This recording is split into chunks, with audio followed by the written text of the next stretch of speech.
हमारे द्वारा आपके द्वारा बोले गए अक्षर, हमारे द्वारा आपके द्वारा बोले गए शब्द कभी समाप्त नहीं होते, वो घूम के हमारे पास आते हैं। आप किसी को बंद कमरे में एक ताला लगाओ, एक कमरा बंद करो, 2 कमरा बंद करो, 3 कमरा बंद करो, 4 कमरे बंद करके अकेले कमरे के अंदर आप किसी की निंदा कर कर देखो, जिसकी निंदा करिए उस तक वो बात पहुंच ही जाती है। अब लोग कहेंगे हमने तो अकेले में की थी, ये बात उसके तक पहुंच कैसे गई? क्योंकि हमारे शरीर की वाइब्रेशन, हमारे शरीर की तरंगे हमारी बात को ले जाकर वहां तक छोड़ देती है जिसके लिए हमने कहा है।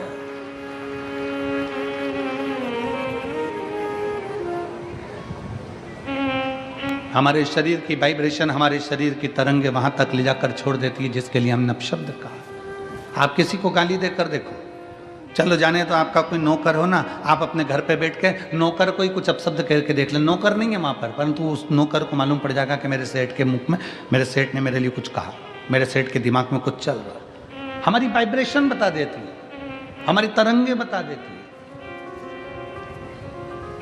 इसलिए शिव महापुराण की कथा कहती है, अच्छा विचार करिए, अच्छा सोचिए।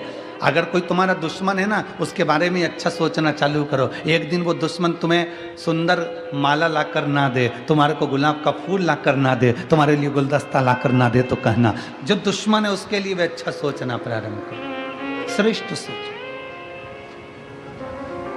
बहू सास की दुश्मन नहीं है, सास बहू की दुश्मन नहीं है।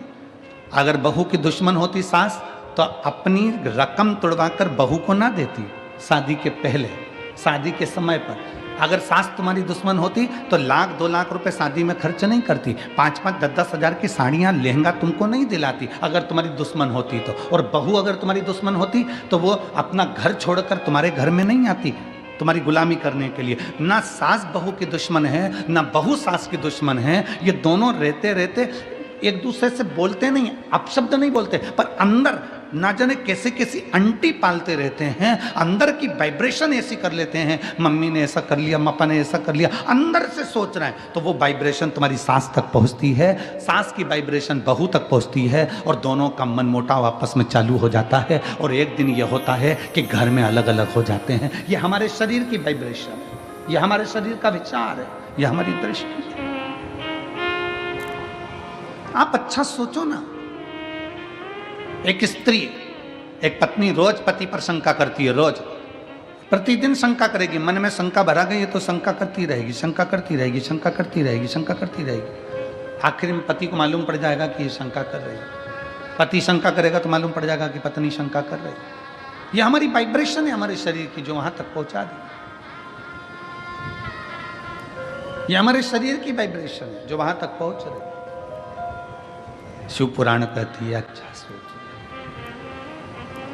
जब हम भगवान का नाम जाप करते हैं तो वो मंत्र टूटता है जब आपस में टकरा कर। तो जितने शिव भक्त यहाँ बैठ कर कथा कर तत्व ग्रहण कर रहे हैं, लाखों शिव भक्त भगवान शंकर की कथा सुन रहे हैं। कोई टीवी के माध्यम से, कोई मोबाइल के माध्यम से कथा सुन रहा है, और जब वो भी मंत्र का जाप करता है तो उसकी वाइब्रेशन उस तक पहुंचती है और उन सब का कल्याण हो जाता है, जो चाहे टीवी पे सुने चाहे मोबाइल पर सुने।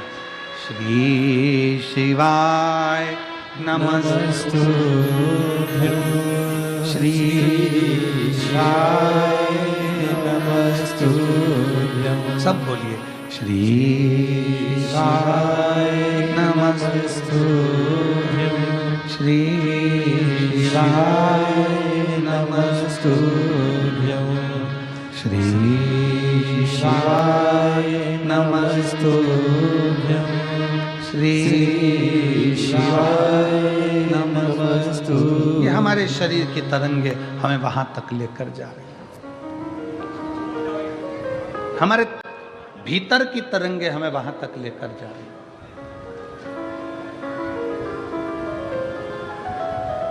भगवान दुख नहीं काटता। अगर दुख काटता मेरा भगवान तो दुख ही नहीं देता। भगवान दुख देता है तो भगवान का कार्य है कि वो उस दुख को सहन करने की शक्ति देता है। दुख कौन काटेगा? अब आपको बताना है दुख कौन काटेगा। आपका जपा गया नाम, आपका चढ़ाया गया एक लोटा जल, आप जो अपना घर छोड़कर परमात्मा के दरवाजे तक जा रहे हो, किसी भूखे को भोजन करा रहे हो, किसी प्यासे को पानी पिला रहे हो, किसी व्यक्ति के दुख की घड़ी में तुम काम आ रहे हो और एक लोटा जल भगवान शंकर को चढ़ा रहे हो और मुख से श्री शिवाय नमस्तुभ्यम कह रहे हो, तुम्हारा वो सत्कर्म, तुम्हारा वो भजन, तुम्हारा वो नाम जाप, तुम्हारा वो स्मरण तुम्हारे दुख को समाप्त कर देगा, तुम्हारे कष्ट को समाप्त